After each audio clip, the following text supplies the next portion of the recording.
Let's move on to document C.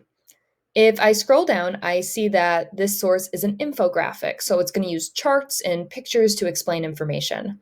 It is from the Washington Post in 2015, and it's from an article titled Without Electricity, 1.3 billion are living in the dark. Now, real quick, I just want to make it clear that does not mean there's 1.3 billion people living in the dark in the Middle East. It just means that it was part of an article explaining that there's 1.3 billion people in the whole world living without electricity. And in this infographic, it's going to tell us the numbers for the Middle East. So just make sure you don't misunderstand that. So right here, it says nearly 1 out of 10 people do not have access to electricity. That's 10%. That's a lot.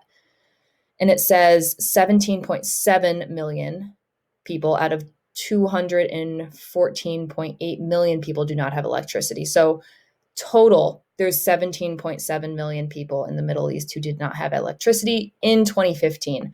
It's 2020 now, so those numbers might have changed a little bit. It also says nearly 80% of the people without electricity in the Middle East live in Yemen. That makes sense because we talked about how Yemen has a really low GDP per capita. There's issues such as life expectancy is low, literacy rate is low, infant mortality is high. So that kind of connects to what I've learned about Yemen so far.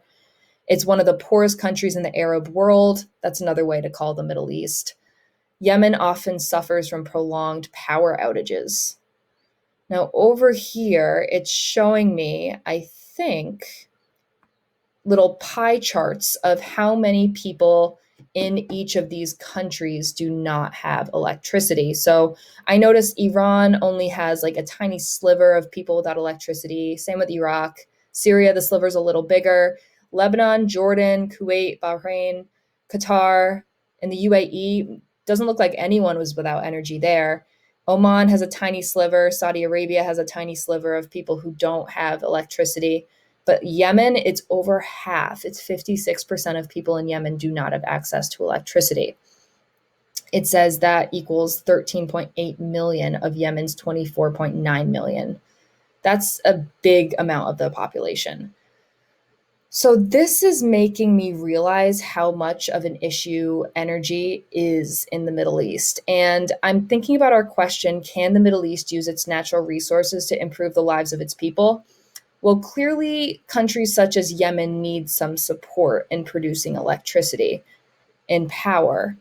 But it doesn't look like oil has been very useful to them because oil's been around for a while. It doesn't seem like solar energy is very available. And it also reminds me that solar panels are very expensive, and Yemen's one of the poorest countries in the Arab world. So I'm going to go to my note catcher, and we're looking at document C, so the yellow square. I think this source gives me evidence for the side saying the Middle East cannot use its natural resources to improve people's lives because countries such as Yemen, and you're going to notice I'm paraphrasing here, I'm explaining what I saw in the document. I'm not just copying and pasting some sentence I saw and slapping it in there.